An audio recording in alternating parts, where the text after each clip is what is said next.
안녕하십니까. 영원한 도움의 성모지도의 김선미 아가다 수녀입니다. 현재 대전 성서 모임에서 소임하고 있습니다.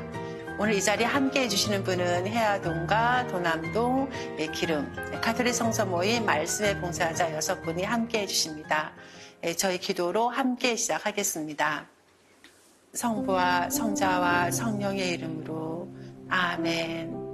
성경 안에서 저희를 친절히 만나주시는 아버지, 넘치는 성령의 빛으로 제 눈을 열어주시어 당신의 빛을 보게 하시고 제 귀를 열어주시어 당신의 말씀을 듣게 하시며 제 마음을 열어주시어 당신의 생명을 받아안게 하소서.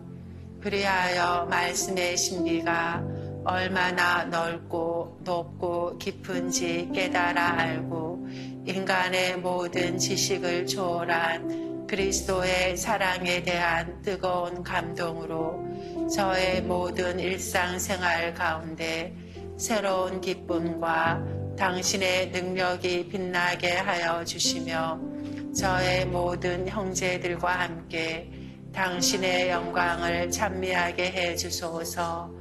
우리 주 예수 그리스도를 통하여 비나이다. 아멘. 성부와 성자와 성령의 이름으로 아멘. 네, 오늘 이 시간에는 요한서간과 유다서간을 보도록 하겠습니다. 먼저 요한서간에는 요한 1서, 2서, 3서라고 하여서 세 통의 편지가 있고 이 세 통의 편지는 요한복음서와 요한묵시록과 함께 요한계 문헌으로 통칭이 되고 있습니다. 이 요한서간의 저자를 교회에서는 전통적으로 2세기 중엽까지는 요한복음서와 동일하게 사도 요한으로 보았습니다. 그런데 요한 2서와 3서에 자신을 원로라고 소개하고 있는 분이 있어서 사도 요한을 저자로 볼 수 없다라는 견해도 있는데요. 그래도 대체로 저자를 사도 요한으로 인정하기도 하고 혹은 사도 요한의 전통을 계승하는 공동체에서 요한 서간들이 집필되었다라고 보고 있습니다. 그러면 저희 사도 요한은 누구인가라는 것을 좀 살펴볼게요. 요한은 여러분도 아시다시피 자신의 형 누구죠? 야고보와 함께 갈릴리아 호숫가에서 배에서 그물을 손질하다가 예수님으로부터 부르심을 받았잖아요. 그죠? 그래서 제자가 된 이후에 요한은 예수님으로부터 좀 특별한 사랑을 받아서 요한의 별명이 있죠. 예수님의 사랑받는 제자라는 애칭이 생겼습니다. 또 요한 역시도 주님에 대한 사랑 면에서는 으뜸이었고 또 다른 제자들에 비해서도 영적으로 탁월하였습니다. 예수님의 11 제자들은 예수님께서 부활하시고 승천하신 다음에 야고보, 베드로를 비롯하여서 다른 사도들이 차례차례 순교하셨지만 오직 요한만이 1세기 말까지 살아서 박해받는 교회와 함께하면서 주님의 일들을 증언하고 기록하였습니다. 요한이 순교하지 않고 오래도록 살았던 것은 바로 주님의 일들을 증언하고 이 일들을 기록하기 위해서였던 것 같습니다. 저희 순교만큼이나 증언의 사명도 꼭 필요하였고 중요하였던 거죠. 요한이 제일 먼저 쓴 것이 요한묵시록, 그 다음에 요한복음, 마지막에 요한 1서, 2서, 3서가 쓰여졌습니다. 물론 요한이 직접 썼다고 하는 것은 논란의 여지가 있어서 요한을 좀 실제 저자가 아니라 저는 요한을 원저자라는 표현을 좀 쓰고 싶습니다. 실제 저자가 이러한 문헌들을 기록할 수 있도록 이러한 예수님에 대한 증언이라든가 전승 자료를 전해준 원저자다라고 보고 있는데요. 이런 또한 요한은 증언의 사명 말고도 이 성모님이 돌아가시기까지 모시는 책임을 맡았습니다. 박해받는 교회와 함께 인내하면서 담대하게 신앙을 지켜나가고 또 주님이 맡겨주신 사명을 충실히 행하였었는데요. 이 요한서관을 집필한 동기가 무엇일까? 요한의 이 편지 세 통 중에서 특히 요한 1서는 사랑의 서간이라고 할 만큼 사랑이 곳곳에 나와 있어요. 그래서 우리가 이제 요한 1서는 형제 사랑이 가득했던 공동체에서 나왔으리라고 생각을 하는데 사실은 그렇지가 않습니다. 원래 슬픔을 많이 겪어본 사람이 기쁨의 의미를 가장 잘 알고 또 전쟁을 겪어본 사람들이 평화에 관해서 책을 쓰는 거예요. 요한서관이 그토록 사랑을 많이 언급하는 것은 뭐냐면 당시 요한의 편지를 받아볼 신앙 공동체가 사랑을 거부하고 형제 사랑이 없는 살벌한 형제 공동체였기 때문에 그렇습니다. 그러니까 1세기 말에 이것은 요한복음의 배경하고 비슷한 것 같아요. 요한복음에서도 이런 영향력이 있는데 1세기 말에 좀 갈수록 거세어지는 로마 제국의 핍박 속에서 아주 무서운 이단들이 소아시아 교회에 있었습니다. 그러니까 이단들이 교회 안에서 크게 세력을 떨치면서 많은 사람들을 교회 안에서 이끌고 나가버린 일이 있었는데 그 이단이 누구냐면 영지주의 이단인 거예요. 그러니까 신앙 공동체 내에서도 영지주의적인 경향을 가진 신자들이 꽤 있어서 그리스도의 가르침들을 뿌리째 뽑아버리려고 했었습니다. 아주 굉장히 큰 위협이었던 거예요. 마침 말년에 소아시아에 머물고 있던 사도 요한은 이러한 현상을 가만히 두고 볼 수가 없었던 거죠. 요한서관의 이 저자가 이 편지를 쓸 때의 목적은 두 가지였습니다. 첫 번째가 영지주의적인 주장을 조심하라고 타이르면서 하느님과 참 친교를 나누게 하기 위함이었던 거죠. 그러니까 영지주의는 그리스 철학의 영향을 많이 받았습니다. 그러니까 그리스 철학에서는 물질을 악하다고 하거든요. 영지주의도 마찬가지로 이혼론을 가지고 있습니다. 그러니까 인간의 영혼이나 마음은 상층 세계, 선한 세계를 형성하는데 육체나 물질은 하층 세계, 악한 세계를 형성한다고 주장을 하는 겁니다. 그래서 이들은 영혼이나 정신은 크게 중요시 여기는데 육체나 물질은 아주 경시하는 거예요. 영지주의자들에게 있어서 가장 중요한 것, 오직 중요한 것이 뭐였냐면 영지, 그노시스, 즉 신비한 지식인 겁니다. 그러니까 이 지식은 어떤 학문을 통해서 얻게 되는 어떤 지성적인 지식이 아니라 하느님의 계시를 통해서 주어지는 신비한 지식이었던 거예요. 하느님에게는 마치 어떤 다빈치 코드 같은 비밀이 있는데 그 비밀을 깨달아야지만 육체에서 해방이 가능하고 그것이 바로 구원이다라고 주장을 하는 거예요. 그러니까 이 사람들에게, 이 영지주의자들에게는 이러한 신비한 영적 지식만 터득하면 육체는 어떻게 되든지 상관이 없다라고 하는 아주 무서운 이단들인 거예요.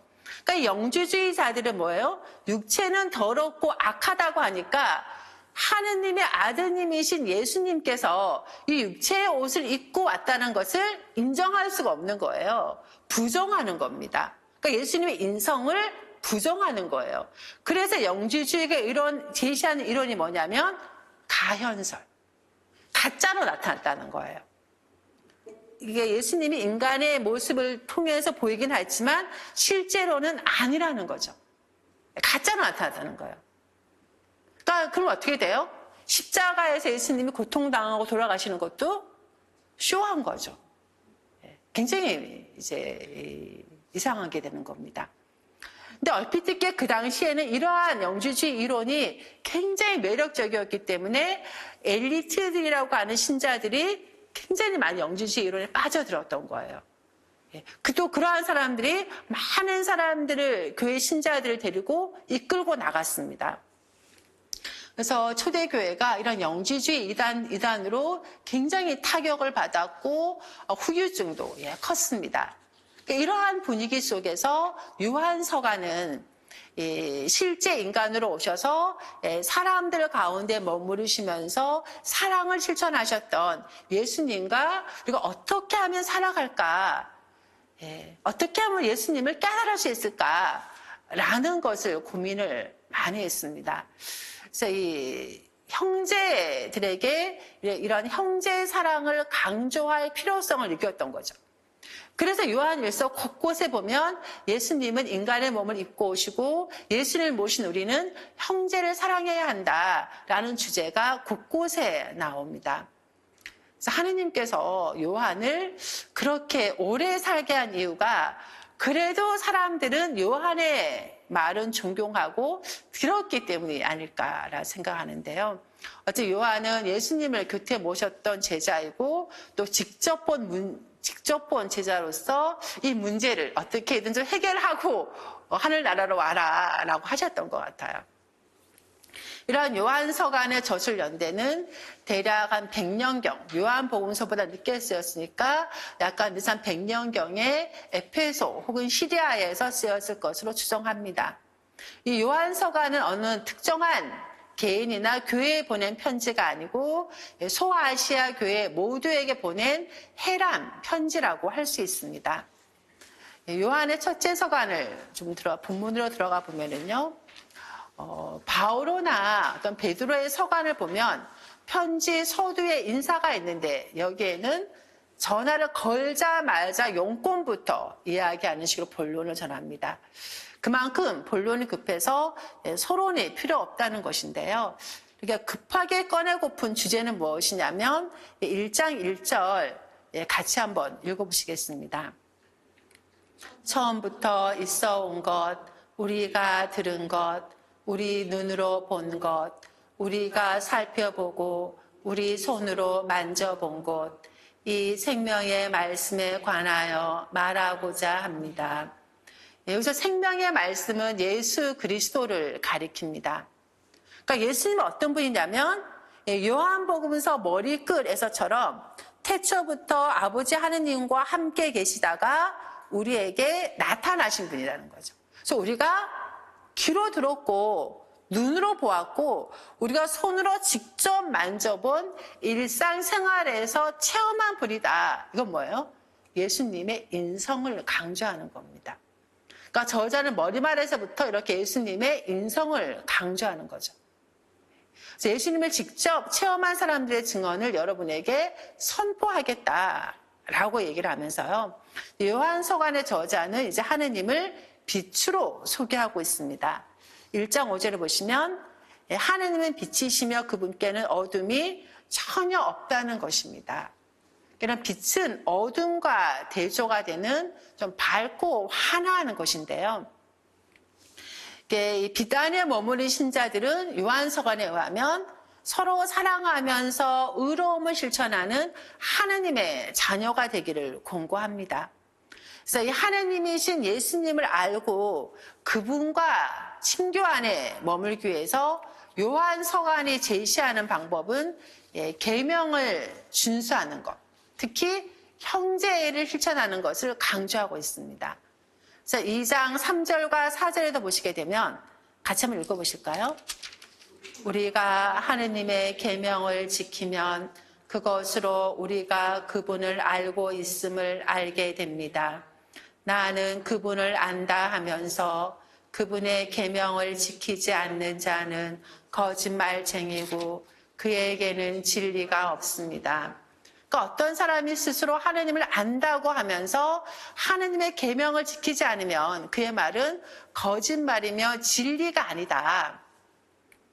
우리 요한 1서에서 이 알다라는 동사가요 27번이나 사용되는데 이 요한계 문헌에서 이 안다라는 것은 금방 말씀드렸던 이 영지주의에서 말하는 신비적인 지식이라든가 어떤 우월한 의식의 소유가 아니라 주님과 인격적 관계를 맺고 그분과 일치를 이루며 사는 것을 뜻합니다.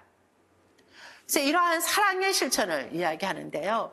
2장 7절에도 보시게 되면 사랑하는 여러분, 내가 여러분에게 써보내는 것은 새 계명이 아니라 처음부터 지녀온 옛 계명이다. 그죠? 우리 구약 성경에도 보면 사랑이라는 계명이 있어요. 그죠? 대표적으로 하나님을 사랑하라는 계명이 어디 있어요? 신명기 6장 5절. 마음을 다하고 목숨을 다하고 힘을 다하여서 주 너희 하느님을 사랑해야 한다라는 계명이 있고, 또 이웃 사랑에 대한 계명이 레위기에 내 이웃을 너 자신처럼 사랑해야 한다. 그래서 이러한 사랑의 계명은 생소한 것이 아니라 구약부터 강조하였고 또 잘 알고 있던 익숙한 계명인데, 그런데 2장 8절에서 또 뭐래요? 내가 여러분에게 써보내는 것은 새 계명입니다. 옛 계명이라고 했다가 또 새로운 계명이래요. 왜 새로운 계명이라고 불리는가? 두 가지 이유에서입니다. 사랑하는 옛 계명이 원래부터 있었으나 예수님께서 이 세상에 오셔서 새롭게 주신 계명이기 때문에 그렇습니다. 이 사랑의 계명은 구약 시대에 이미 주어진 계명이지만 예수님께서 그 사랑의 계명을 몸소 실천하시면서 새롭게 주신 계명인 거죠. 그러니까 이것은 2장 8절에도 보시게 되면 이는 어둠이 지나가고 이미 참 빛이 비치고 있다라는 건 뭐예요? 새로운 시대가 시작되었다라는 거예요. 두 번째로 이것이 새로운 계명인 것은 예수님께서 사랑한 것처럼 사랑해야 하기 때문에, 요한복음 13장 34절에 보시면 내가 너희에게 새 계명을 준다. 서로 사랑하여라. 내가 너희를 사랑한 것처럼 너희도 서로 사랑하여라. 그러니까 이것은 예수님께서 죽음을 목전에 두고 마치 우리들에게 유언처럼 주시는 말씀이었거든요. 내가 너희를 사랑한 것처럼 서로 형제 자매들을 사랑하여라. 그러니까 레위기에서는 그 사랑의 근거가 어디에 있었어요? 내 이웃을 너 자신처럼. 그러니까 사랑의 근거가 너 자신에게 있었는데, 새로운 계명에서는 형제 자매를 사랑하는 근거가 어디 있어요? 예수님에게. 예수님이 하신 것처럼 사랑하라는 거예요. 그러니까 옛 계명과 새로운 계명의 본질적인 차이점은 뭐냐면 그 사랑의 시발점이 누구에게 있는 거예요? 예수님에게. 예수님처럼 사랑하는 거예요. 우리가 아무리 상대가 마음에 안 들어도 예수님 때문에 참아줘야 되고, 예수님 때문에 기다려줘야 되고, 예수님 때문에 돌봐줘야 한다는 겁니다. 그러면서 세상과 세상 속에 있는 것들은 사랑해서는 안 된다라고 2장 15절에서 이야기를 하고 있습니다. 그러니까 하나님께서는 세상을 사랑하시고 또 세상 속에 있는 온 인류도 사랑하시는데 세상을 사랑하지 말래요. 여기서 사랑하지 말라는 세상은 하느님과 그리스도를 받아들이기를 거부하고 우리가 하느님의 뜻을 실천하지 못하도록 해방을 놓는 악한 세력 전체를 가리켜서 세상이라고 표현하고 있습니다. 그래서 2장 16절에서 세상을 사랑하지 말아야 되는 이유가 뭐가 있냐면, 세상에 있는 모든 것, 곧 육의 욕망과 눈의 욕망과 살림살이에 대한 자만은 아버지에게서 온 것이 아니라 세상에서 온 것입니다. 그래서 이 요한 1서에서 이 세상에 있는 모든 것을 세 가지로 요약을 해요. 육의 욕망, 눈의 욕망, 살림살이에 대한 자만. 그러니까 육의 욕망은 뭘까요? 인간 본성이 가지는 불순한 욕망들. 눈의 욕망은 뭘까요? 눈에 보이는 것들을 다 가지려는 탐욕. 또 살림살이에 대한 자만이라는 것은 또 호화로운 생활에 만족해하면서 가진 어떤 자만심, 이러한 것을 사랑해서는 안 된다라는 겁니다. 이러한 것을 사랑하게 되면 하느님을 의지하지 않게 된다는 거죠. 그러니까 세상의 것들은 늘 우리에게 강한 유혹과 달콤함이 있잖아요. 쾌락을 주잖아요. 그래서 우리 인간은 그리스도인들은 이 두 세계 사이에서 방황을 하는 거예요. 또 요한서간 저자가 우리에게 깊게 인식해야 될 것이 있다는 거예요. 2장 17절에 보시면, 제가 이 구절을 참 좋아하는데, 세상은 지나가고 세상의 욕망도 지나갑니다. 그러나 뭐예요? 하느님의 뜻을 실천하는 사람은 영원히 남습니다. 그죠? 우리가 사는 이 세상은 다 지나가고 마는 거예요. 우리가 나이가 들어가면서 이 세상의 것들은 일시적이고 참 낡아지고 모두가 지나가는 것임을 알게 돼요. 그죠? 젊음도 지나가고 건강도 지나가고 나이가 들어가면서 내가 직장도 잃게 되고 명예도 없어지고 돈도 다 지나갑니다. 그런데 이러한 것들을 하느님의 뜻에 맞게 사용하는 사람은 영원히 남는다라고 이야기를 합니다. 그러니까 이러한 사람이 진정 지혜로운 사람이다라고 이야기하는데요. 3장 이제 11절부터 보시게 되면 또 여러분이 처음부터 들은 말씀은 이것입니다. 곧 우리가 서로 사랑해야 한다는 것입니다. 우리가 요한복음이라든가 요한서간을 보면 그러니까 원수 사랑이나 이웃 사랑이 아닌 좀 공동체, 서로 사랑을 많이 강조해요. 근데 공간복음은 서로 사랑이라는 이야기 별로 안 나와요. 원수를 사랑하라, 이웃 사랑을 이야기하지만 요한복음에 나오는 계명은 한결같이 다 서로 사랑하여라. 아마 영지주의적 영향 때문에 더 그런 것 같습니다. 그래서 요한복음 13장 34절 35절에서도 내가 너에게 새 계명을 준다. 서로 사랑하여라. 너희가 서로 사랑하면 모든 사람이 그것을 보고 너희가 내 제자라는 것을 알게 될 것이다. 15장 17절에서도 내가 너에게 명령하는 것은 이것이다. 서로 사랑하여라. 이런 서로 사랑하여라라는 것은 요한 1서에서도 계속해서 나오고 있습니다. 이렇게 서로 사랑을 강조하는 이유가 뭘까요? 그러니까 요한서간의 이 저자는 하느님께 속한 사람들의 가장 큰 특징으로서 서로 사랑하라는 것을 강조하고 있습니다. 요한 1서 4장 12절에 의하면 우리가 서로 사랑해야 하느님께서 우리 안에 머무르시고 하느님의 사랑이 우리에게서 완성되기 때문이다 라고 이야기를 하고 있습니다. 그러니까 우리가 진정 서로를 사랑할 때 하느님의 사랑이 우리 안에 머무른다는 겁니다. 그러니까 반대로 얘기하면 뭐예요? 우리가 서로 사랑하지 않으면 하느님께서 우리 안에 머무르시지 않는다는 거죠. 여기서 이제 하느님의 사랑이 우리에서 완성되긴다. 여기서 이 완성이라는 이 그리스어는 텔로스라는 단어가 쓰이는데요. 의미가 성숙함, 가득 참 등의 의미도 지닙니다. 그래서 우리가 사랑을 하면 우리 안에서 하느님의 사랑이 가득 차고 성숙하게 된다라는 거예요.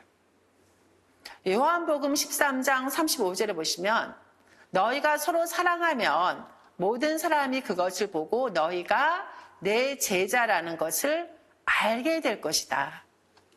그러니까 우리가 세례를 받아서 그리스도인일 수는 있지만 서로 사랑하지 않으면 요한복음에 의하면 뭐예요? 제자는 아니라는 거예요. 사랑해야 예수님의 제자가 되는 조건, 필요 충분 조건은 사랑하는 거예요. 서로 사랑해야 예수님의 제자라는 것을 알게 될 것이다.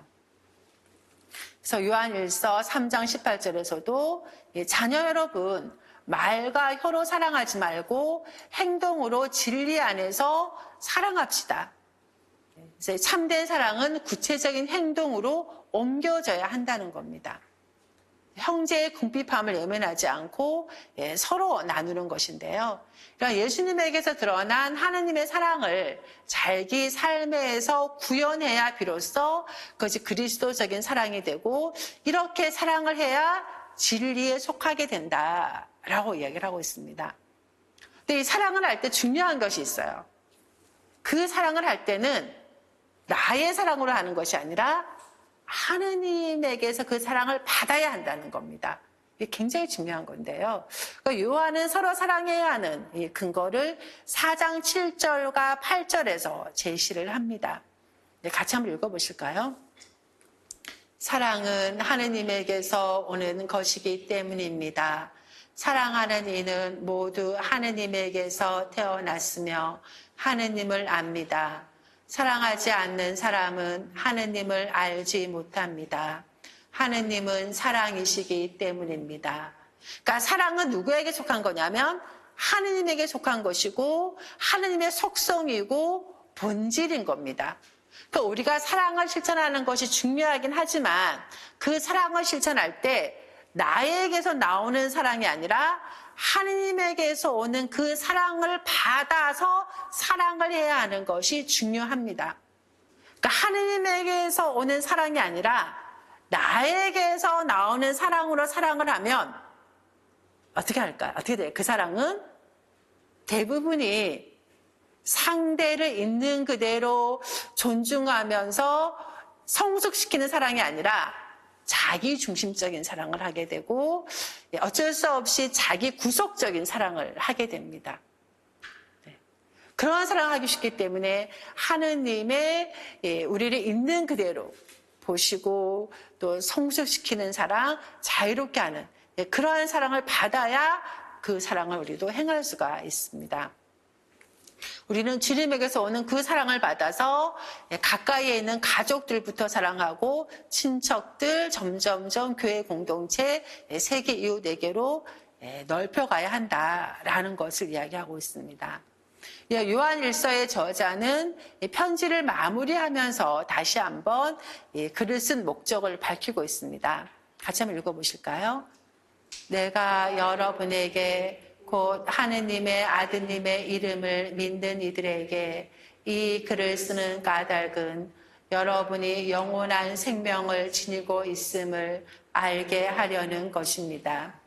영원한 생명을 갖게 하기 위한 것은 요한복음의 저술 목적과도 비슷한데요.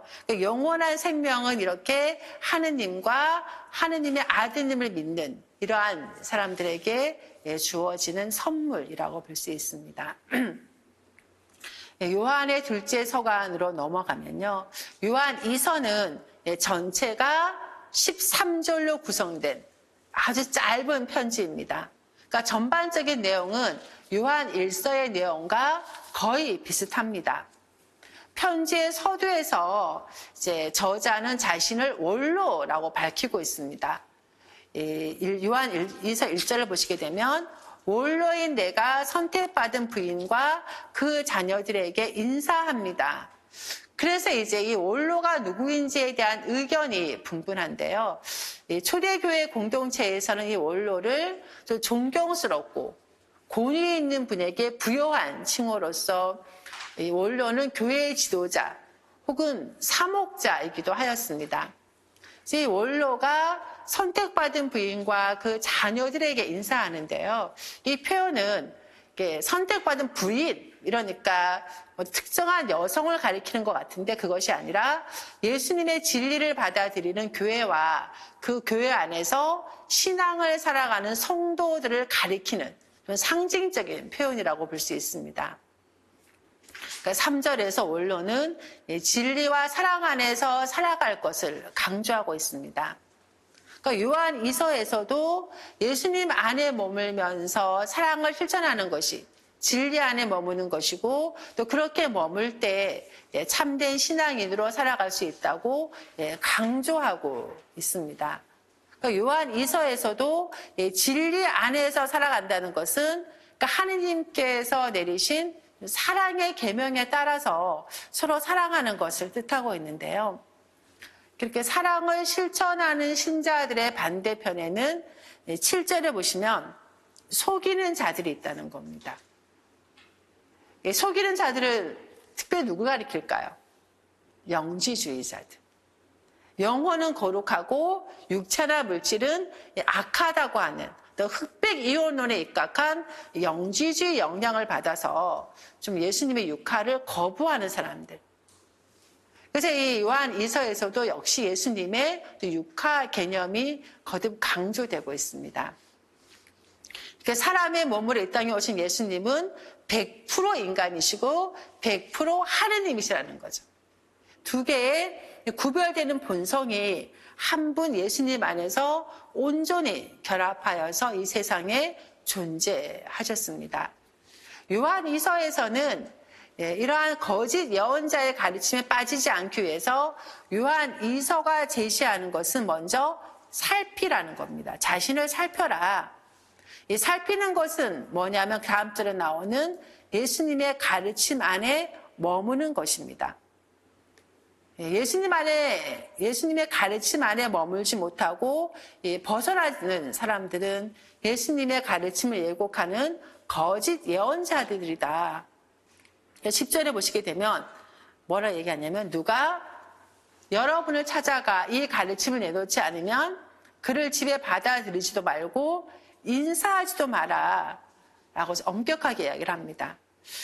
이것은 무슨 얘기냐면 요한 서간이 쓰일 당시에는 순회 설교가들이 존재했던 거예요. 이 설교가들 사이에서는 이단 사상을 가르치는 거짓 예언자들이 섞여 있었던 겁니다.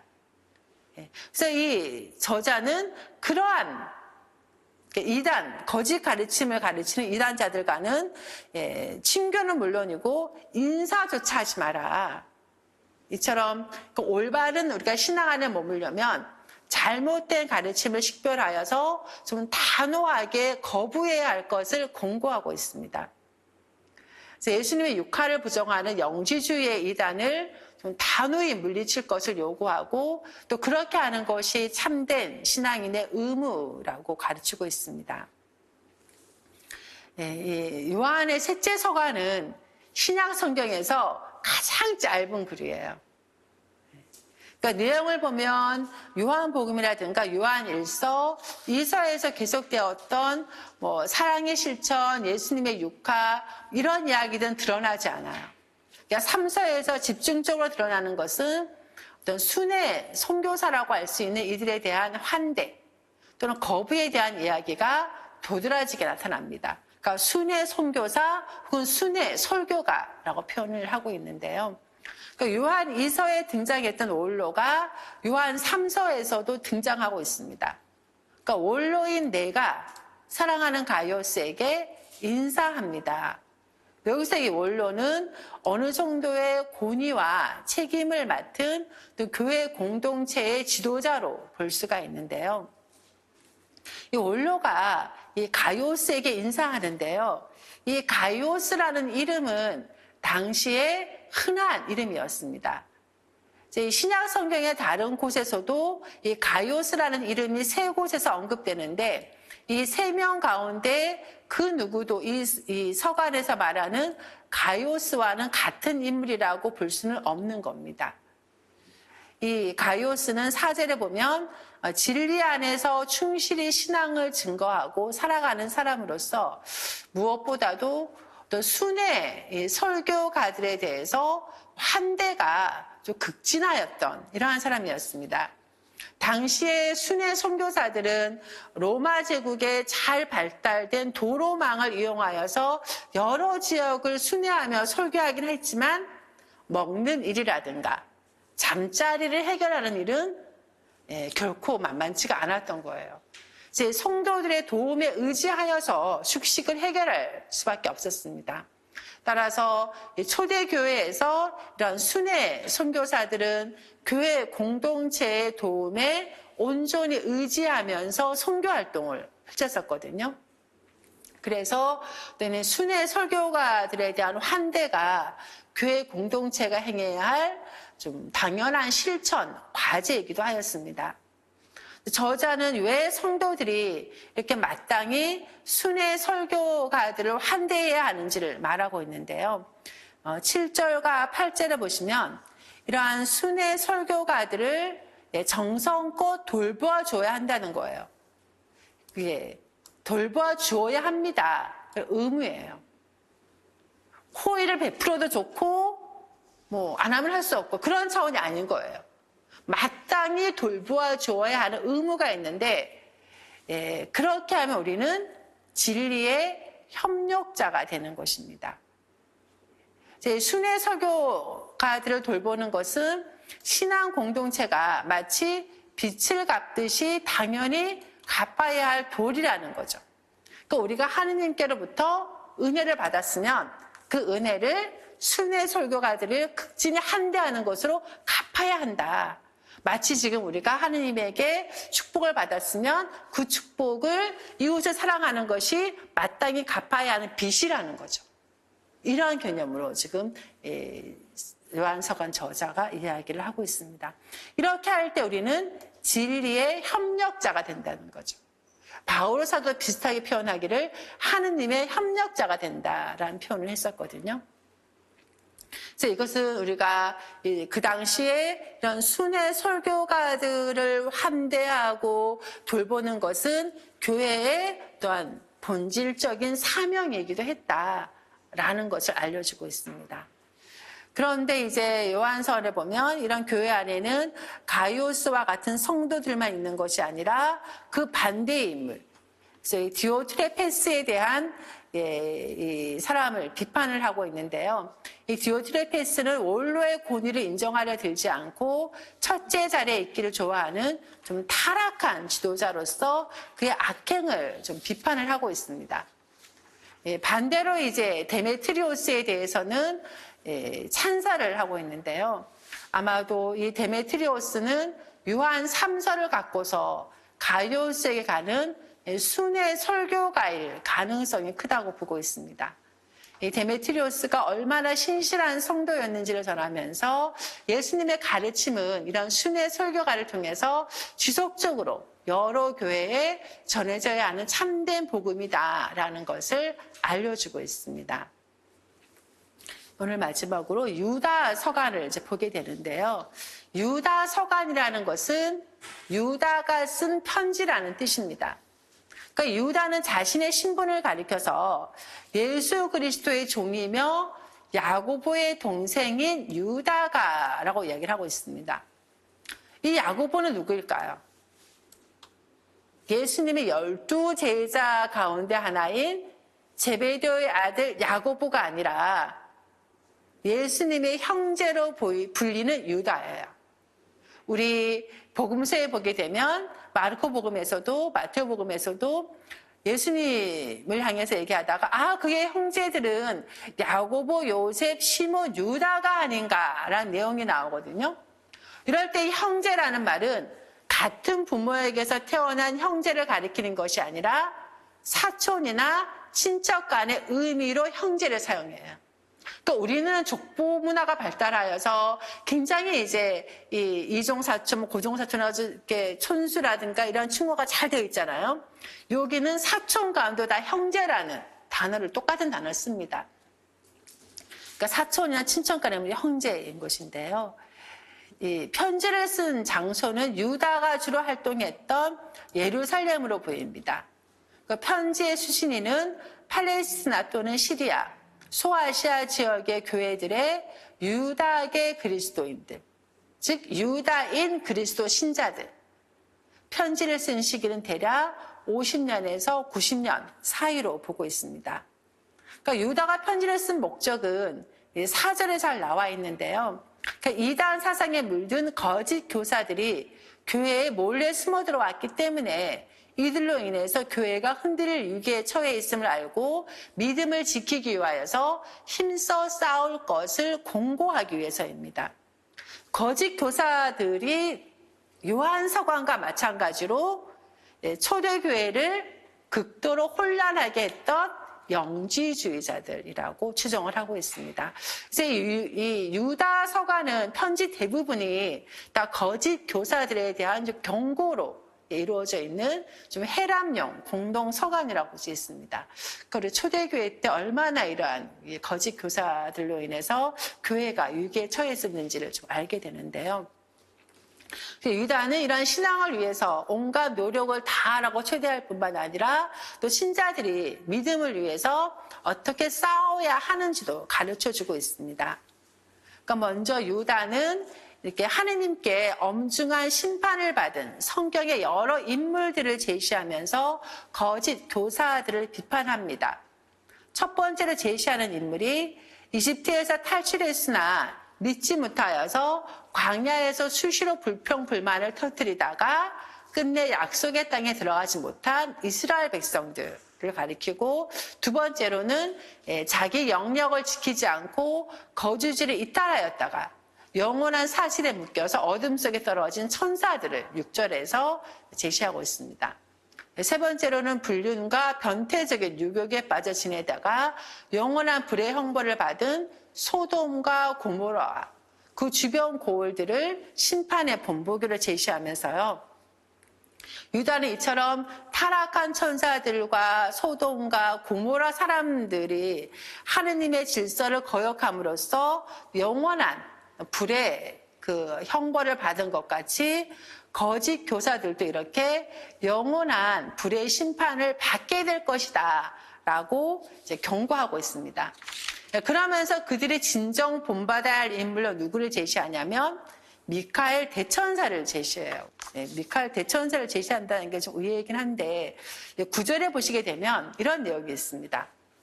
미카엘 대천사도 모세의 죽음을 놓고 악마와 다투며 논쟁을 할 때 감히 모독적인 판결을 내놓지 않고 주님께서 너를 꾸짖으시기를 바란다 하고 말하였을 뿐입니다.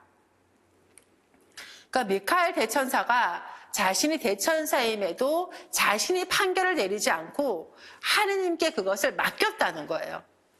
근데 사실 이 대천사가 악마와 다투었다는 얘기는 성경에 없거든요. 이건 어디에 나오냐면 유다교의 묵시문학, 그 가운데서도 기원 후 1세기 초엽의 모세 승천기에 나옵니다. 그러니까 모세 승천기 어때 좀 예경이라든가 유다 묵시문학이 나오는데요. 그 내용은 대략 이러합니다. 뭐냐면 모세가 모압에서 세상을 떠나잖아요. 그때 미카엘 대천사가 나타나서 하느님을 대신해서 모세를 묻어주려고 하는 거예요. 그럴 때 악마가 끼어들어서 그의 모세의 시체가 자기 것이라 주장을 하는 거예요.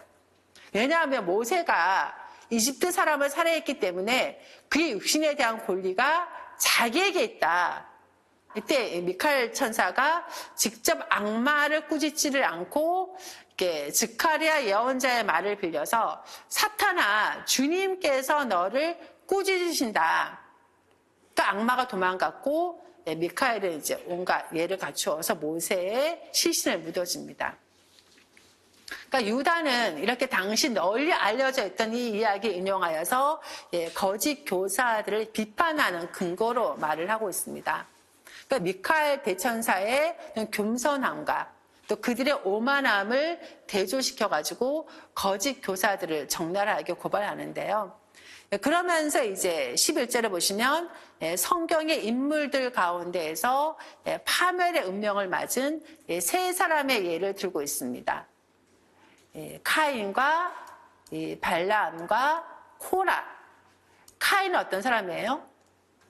자기 동생 아벨을 미워하고 시기하고 분노하다가 쳐 죽임으로써 인류 최초의 살인자가 되어서 하느님께 추방당한 인물인 거죠. 발라암은 푸오르에서 이스라엘 백성을 우상 숭배의 길로 이끈 인물. 또 코라는 모세와 아론의 권위에 반항하다가 하느님께 징벌을 받아서 땅에 파묻혀 죽은 인물인데요. 고직 교사들이 이러한 사람들과 같은 유사한 운명에 직면하게 될 것이다 라고 경고하고 있습니다. 또 유다는 또 계속해서 이 거짓 교사들을 향해서 12절에 뭐라고 얘기하냐면 그들이 겁도 없이 여러분과 잔치를 벌이면서 자신만 돌보는 저들은 여러분의 애찬을 더럽히는 자들입니다 라고 비판을 해요. 그러니까 애찬이라는 건 뭘 얘기할까요? 성찬례, 주님의 만찬을 이야기하는 거예요. 그러니까 무슨 얘기냐면 이 성찬례 때 친교를 나누기 위해서 식사 시간을 갖는 아가페라는 게 있었는데 초대교회 때는 그런 식사 시간에 거짓 교사들이 함께 끼어 앉아서 자기가 가지고 온 음식을 먹고 마시면서 오직 자신만을 돌보면서 애찬을 더럽혔다는 거예요. 다른 사람에 대한 배려가 없었다는 겁니다. 가난한 사람들은 가지고 온 것이 없어서 굶주리고 있는데 그러면 우리가 한번 생각해 볼 수 있는 게 이 사람들이 너무 이기적이어서 자기 혼자 막 먹고 마시고 이랬을까요? 취해버렸을까요? 굳이 자기가 혼자 먹으려면 굳이 그걸 가지고 공동체에 올 필요가 없잖아요. 공동체에 가지고 와서는 그것을 혼자 먹고 마시고 취해버렸다는 거예요. 성찬례 때. 그건 뭐냐면 아까 유다서가 영지주의자들에 대한 그러한 이제 위험성을 경고하기 위한 책이었고 그들을 거짓 교사들로 많이 비판하고 있다고 그랬잖아요. 그 영지주의자들의 경향을 가진 사람들이 성찬례를 좀 하나의 영험한 예식으로 이해를 한 겁니다. 그러니까 이 성찬례가 신과 통교하는 하나의 방식으로 생각을 하고 내가 먹고 마셔서 내 신과 친교를 나누는 것이 중요한 겁니다. 이웃과의 어떤 수평적인 관계보다는 수직적인 관계, 그러니까 신과의 친교만을 추구하는 거예요. 그러니까 이러한 성찬례를 이해하는 것은 그야말로 예수님께서 성체성사를 제정하시면서 원하셨던 그 나눔의 신비를 가장 예곡하고 단절시키는 행위인 거죠. 그러니까 유다는 이제 이러한 폐해를 지적을 하고 있는 겁니다. 그 다음에 유다는 이제 아담의 7대 후손인 에녹의 예언을 인용하여서 거짓 교사들을 비판합니다. 에녹은 어떤 사람이에요? 한평생 하느님과 친밀하게 살다가 죽음을 맛보지 않고 하늘로 올라간 인물로 창세기 5장에 기록이 되어 있습니다. 그러니까 유다가 본문에서 인용한 에녹의 예언은 구약 성경에서가 아니라 예경인 에녹서에서 나타납니다. 그래서 아마도 유다가 이 편지를 쓸 당시에 그리스도교 신자들은 구약 성경과 더불어서 오늘날 우리 카톨릭에서 외경이라고 불리는 여러 유다의 문서들도 함께 읽고 있었음을 알 수가 있습니다. 그래서 이제 유다는 이 외경에 기록된 이 에녹의 말을 인용하여서 장차 거짓 교사들에게 임할 엄중한 심판을 경고를 하고 있는 것인데요. 그 유다는 계속해서 또 사도들의 예고를 바탕으로 한 또 이 비판도 이렇게 하고 있습니다. 그리고 마지막으로 이제 유다는 그 호시탐탐 이러한 기회를 노리고 있는 이 거짓 교사들에게 넘어가지 않도록 하기 위해서 3가지를 공고합니다. 첫 번째가 신자는 거룩한 믿음을 바탕으로 성장해야 한다. 두 번째가 성령 안에서 기도해야 한다는 겁니다. 세 번째가 신앙인은 하느님의 사랑의 울타리 밖으로 벗어나지 말고 하느님의 사랑 안에 머물면서 자신을 지키고 또 우리를 영원한 생명으로 이끌어 주시는 예수 그리스도의 크신 자비를 끝까지 기다려야 한다라는 것을 공고하고 있습니다. 우리가 넘어지지 않도록 지켜주시고 하느님 앞에 흠없는 사람으로 기쁘게 나서도록 해주실 수 있는 분은 오직 예수 그리스도를 통하여서만 가능하다라는 사실을 말하면서 편지를 마무리하고 있습니다. 다음 시간에는 신약 성경의 마지막 책 요한계시록을 어니스트 수녀님을 통해서 여러분이 만나보시겠습니다. 저희 마침 기도하겠습니다. 성부와 성자와 성령의 이름으로 아멘.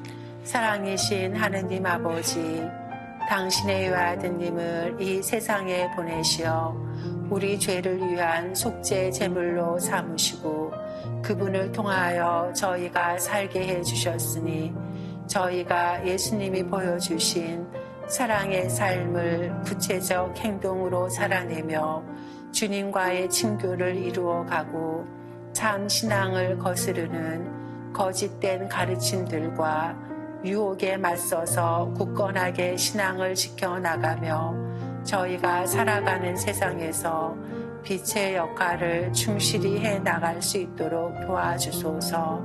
우리 주 예수 그리스도를 통하여 비나이다. 영원한 도움의 성모님, 성요셉,